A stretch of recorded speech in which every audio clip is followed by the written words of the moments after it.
இன்னைக்கு முருங்கைக்காய் வறுவல் எப்படி பண்ணலான்னு பார்க்கலாம். அதுக்கு முருங்கைக்காய் நான் 3 பெரிய சைஸ் முருங்கைக்காய் எடுத்து வச்சிருக்கேன். 3 பெரிய வெங்காயம் பொடியா கட் பண்ணது, ஒரு மீடியம் சைஸ் தக்காளி பொடியா கட் பண்ணது,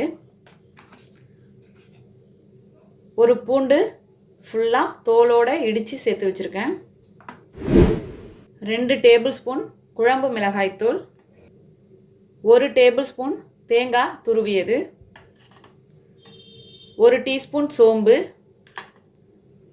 கொஞ்சமாக கருவேப்பிலை, உப்பு தேவையான அளவு, எண்ணெய் தேவையான அளவு. இப்போ எப்படி செய்கிறதுன்னு பார்க்கலாம். ஒரு கடாய் வச்சுருக்கேன், அதில் 3 டேபிள் ஸ்பூன் எண்ணெய் சேர்த்துக்கிறேன். இப்போ எண்ணெய் சூடாயிடுச்சு, அதில் சோம்பு சேர்த்துக்கலாம்.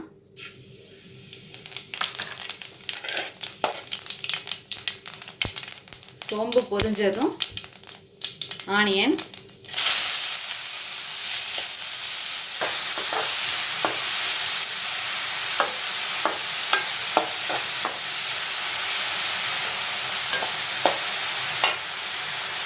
இதில் கருவேப்பிலை,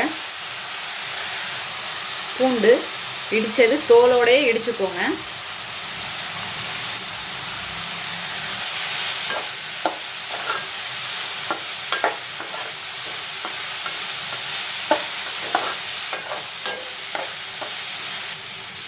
இப்போ இந்த ஸ்டேஜில் தக்காளி சேர்த்துக்கலாம்.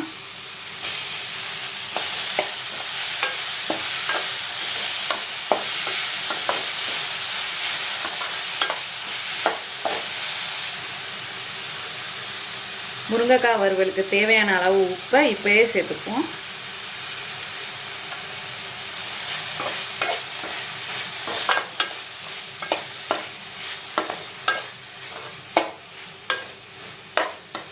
நல்லா வதக்கிக்கலாம். நல்லா தக்காளி வெந்து சாஃப்டாகிற வரைக்கும் வதக்கிக்கோங்க. இப்போ வெங்காயம் தக்காளி நல்லா வதங்கிடுச்சு. இப்போ முருங்கைக்காய் சேர்த்துக்கலாம்.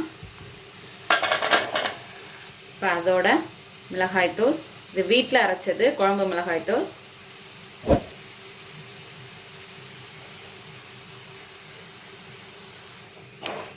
மிக்ஸ் பண்ணிக்கோங்க.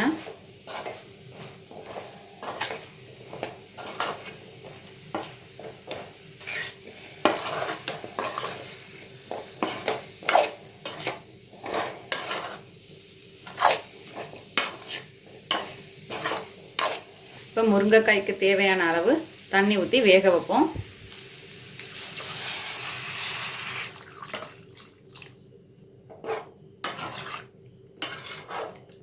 முருங்கைக்காய் வேகிற அளவுக்கு தண்ணி விட்டாச்சு.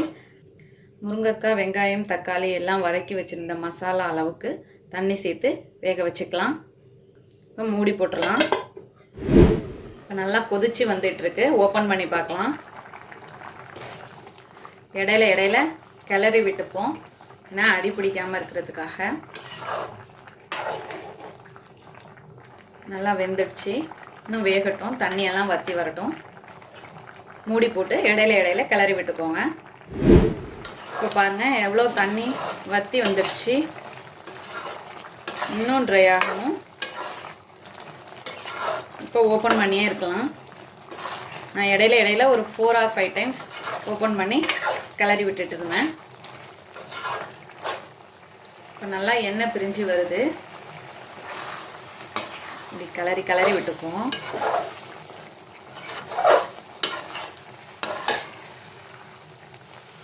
இப்போ இது போல் தண்ணி நல்லா ட்ரை ஆனோன்னா கொஞ்சமாக எண்ணெய் விட்டுக்கலாம்.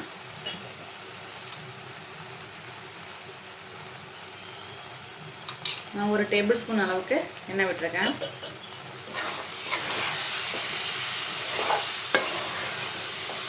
அடி பிடிக்காமல் இடையில கிளறி விட்டுக்கிட்டே இருங்க.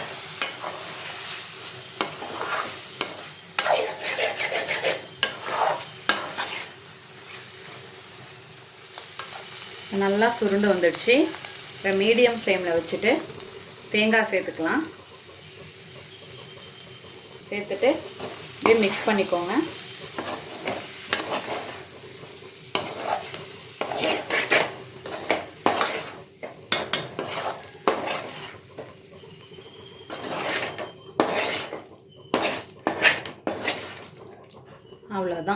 இப்போ ஃப்ளேமை ஆஃப் பண்ணிடலாம். நம்மளோட அருமையான அற்புதமான முருங்கைக்காய் வறுவல் தயாராகிடுச்சு. இதே போல் நீங்களும் உங்கள் வீட்டில் செஞ்சு பார்த்துட்டு எப்படி வந்துச்சுன்னு கமெண்ட்டில் சொல்லுங்கள். தேங்க்யூ.